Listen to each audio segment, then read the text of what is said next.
King Flow Mixtape Addict Report. Aujourd'hui, ça va être un épisode spécial Dirty South, mon gars.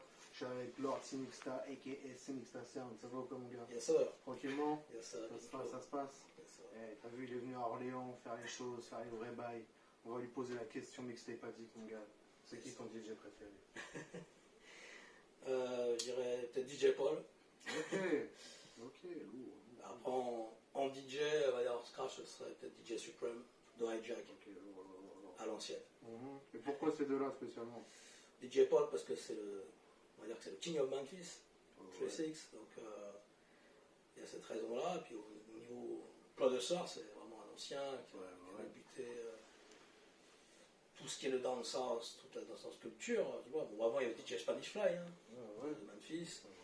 Et DJ Supreme, bah, pour moi c'est un génie du scratch. Bon, il y avait Grand Mister en IST, il y avait bien sûr plein d'autres de New York. Carrément. Mais c'est vrai que Supreme c'est Hijack, et Hijack c'est Royal Syndicate. Yep. Royal Syndicate d'Ice-T. Tout à fait. Donc c'est toute une époque. C'est OGs dans le Il y a game. Grand Bouzard Théodore, bien sûr. Tout à fait. Tous ces anciens. Ça, c'est les pionniers, mon gars. C'est ça. Ouais, c'est bien que tu parles de DJ Paul parce que c'est un mec tu vois, qui est toujours actif dans le game, qui fait toujours ses trucs et qui est précurseur à mort. Ouais. Tu vois, parce qu'il fait les beats et tout, il a fait tous les trucs 36 Mafia, il rappe aussi. Ouais. C'est énervé, tu vois. Et toute cette ambiance-là, dark et tout qu'on entend dans la trappe actuelle, tu vois.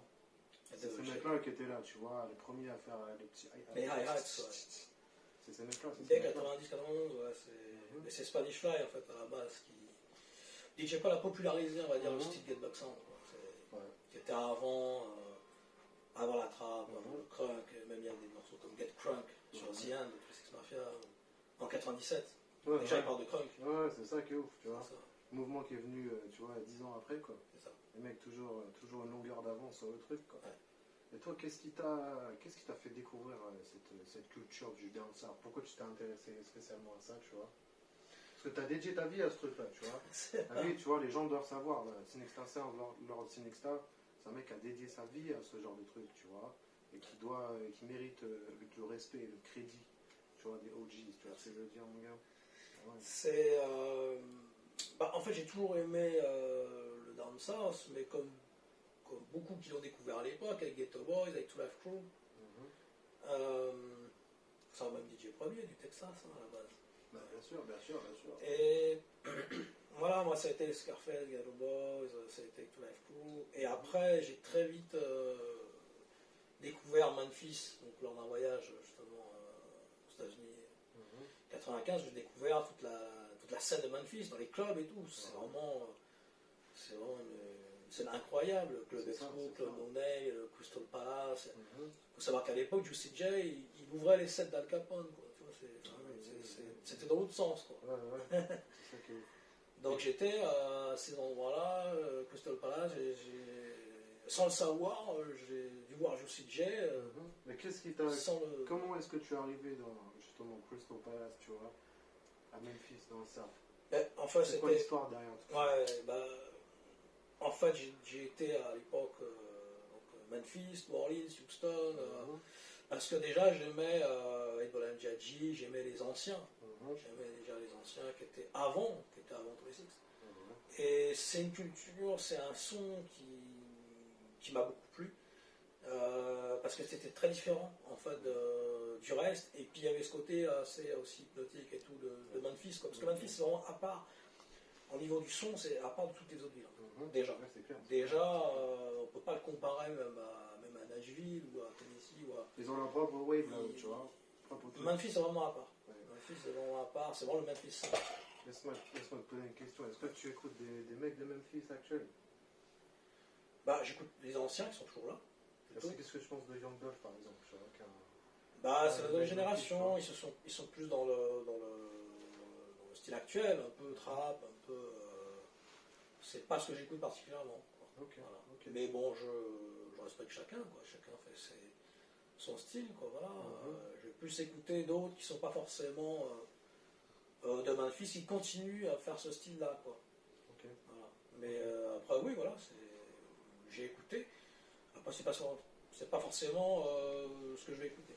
Voilà, j'ai j'ai pas grandi avec Gucci Mane et tout ça. Quoi. Moi, j'ai grandi vraiment avec ceux qui étaient là. Bon. Ceux qui ont inspiré Gucci Mane. Voilà, ceux qui ont inspiré Gucci Mane.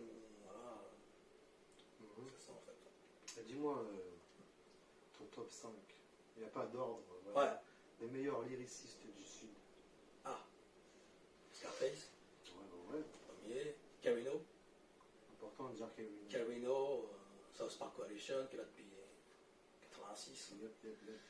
Lord Famous, Rest in Peace, Gangsta Nip, qui était SPC aussi.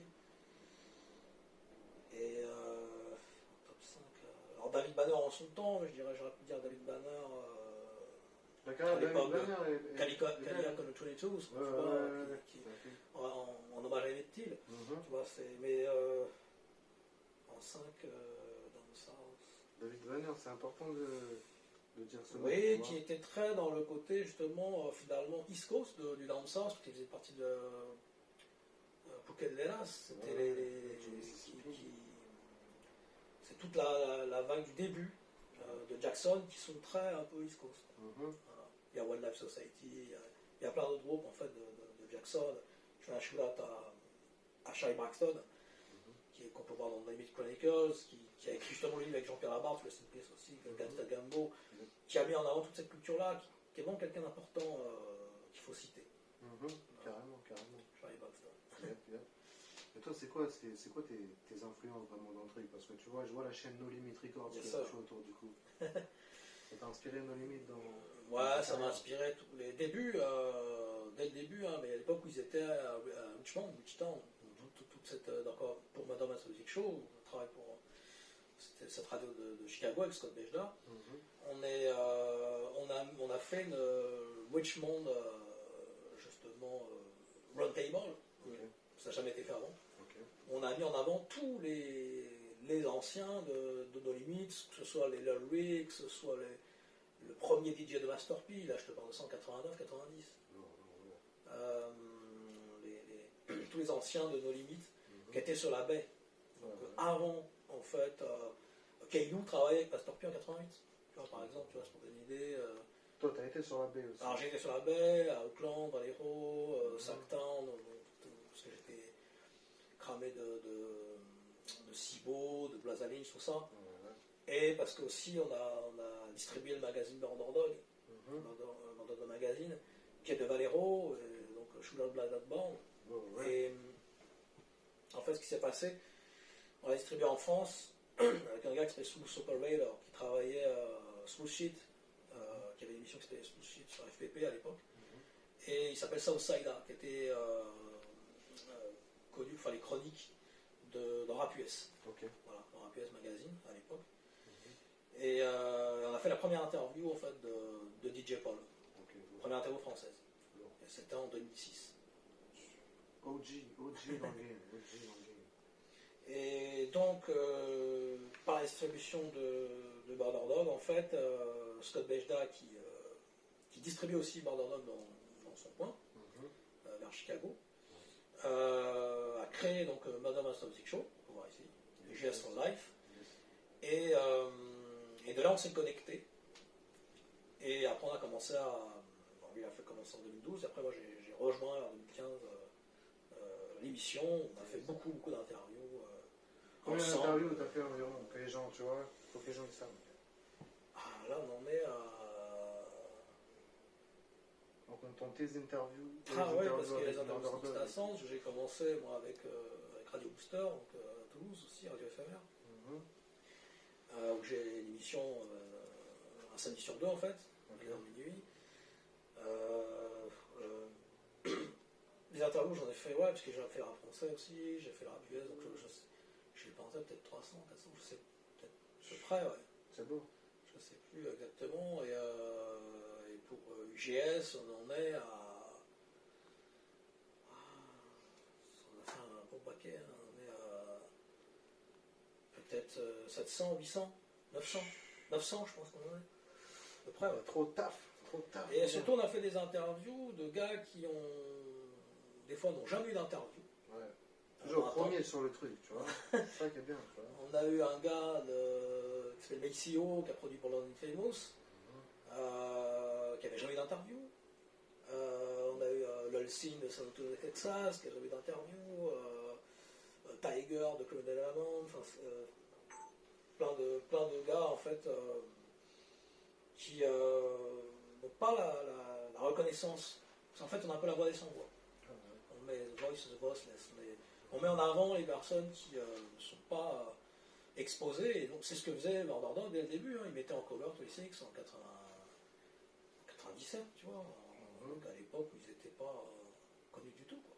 Et qu'est-ce que ça te fait maintenant, justement, de voir que ce style-là s'est popularisé de ouf et tout, et qu'il y a eu toute une hype derrière tout ça? Et que toi, tu vois, tu as longtemps galéré à essayer d'imposer ce truc-là aux gens, tu vois. Bah, ça fait plaisir. Et en même temps, c'est bien d'avoir une reconnaissance sur tout le travail qui a été fait par d'autres qui, justement, ont mis ça depuis 20 ans. Certains sont là depuis 20 ans. Ce qu'on a fait, nous, que ce soit Murder Dog, que ce soit Milton Big Show ou GS, on fait ça depuis très longtemps, en fait. Ça fait un bail, en fait. On était un des premiers podcasts, hein, parce que 2004, c'était les premiers podcasts mondiaux, quand même. C'était le premier podcast, un des premiers podcasts, on va dire. Et qu'est-ce qui te pousse justement à continuer à rester dans la course, dans le marathon, comme vous dites? Ben, c'est... disons que j'ai jamais lâché, ouais. C'est quelque chose qui me passionne, puis je pense qu'il faut garder la culture, il faut pas que ces mouvements-là soient oubliés, quoi. C'est ça, en fait. C'est ça, en fait, qui est important. Mais je travaille aussi pour Hip Hop Corner, où j'ai fait des interviews, où j'ai fait j'ai le Sinixta Corner, où j'ai fait sur Memphis, sur Goosseless, sur la Détroit bientôt. Donc je suis passionné, en fait. Ça fait très longtemps, en fait. Ça fait très longtemps. C'est clair. Des personnes comme Jean-Pierre Labarthe, voilà, il ne faut pas qu'ils soient oubliés. Rest in Peace, qui a écrit quand même 3 livres sur la Nouvelle-Orléans, Dexter Gambo, c'est vraiment la Bible du South, quand tu vois, en France, il a coécrit avec Charlie Braxton. C'est des choses, des personnes que je shoot out, et aussi celui avec qui j'ai commencé à décéder, c'est Voodoo. On a commencé Ghetto Funk, là je peux parler ça en 2002, sur FMR, à l'UFM à Toulouse. Et voilà, c'est des personnes qu'il faut mettre en avant, ça Saïda, comme je l'ai parlé tout à l'heure. Tout à fait. C'est des personnes qui méritent toujours la reconnaissance. C'est ça. On fait le travail derrière et tout. C'est ça. Et dis aux gens où est-ce qu'ils peuvent retrouver tous tes mix, toutes tes interviews et tout. Alors, il y a déjà Facebook, Snixta Sounds, donc on peut me joindre là-dessus. Il y a aussi UGS for Life, donc .com, Madame Music Show. Il y a ma chaîne YouTube, c'est le Snixta Sounds Model Magazine. Voilà. Et ensuite, il y a sur Hip Hop Corner aussi, on peut voir certaines choses, des interviews. Toujours, voilà, UGS, parallèlement avec Booster aussi. Voilà, donc il y a pas mal de choses en fait. Qu'est-ce qui arrive prochainement pour toi? Parce que tu as tellement bossé, il y a tellement de trucs que tu as fait, mais qu'est-ce que tu comptes faire maintenant de plus encore? Eh bien, comme ils sont peut-être un documentaire sur Memphis, avec monsieur, Tim Flo, comme ils sont. Comme soon. Pas en dire trop. Voilà, on dit pas trop. Mener l'enquête. Tel Bernard, tu vois. C'est ça. Un vrai truc. Il y a aussi, je fais un shootout à Driver, parce que c'est vrai que Live Driver spécial Six Mafia, c'était quelque chose qui m'a fait connaître plus aussi pour mon travail et pour ce que j'ai fait, donc shootout à Driver.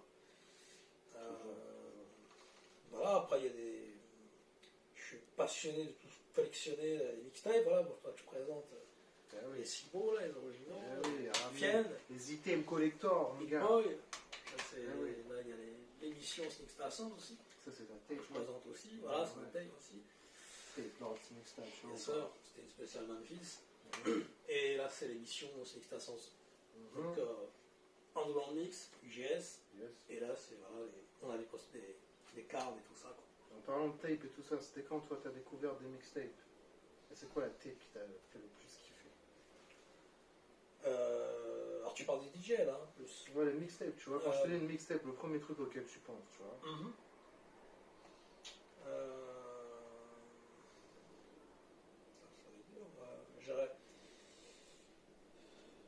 chercher loin dans les souvenirs. Ouais, parce qu'en fait, voilà, c'est très ancien.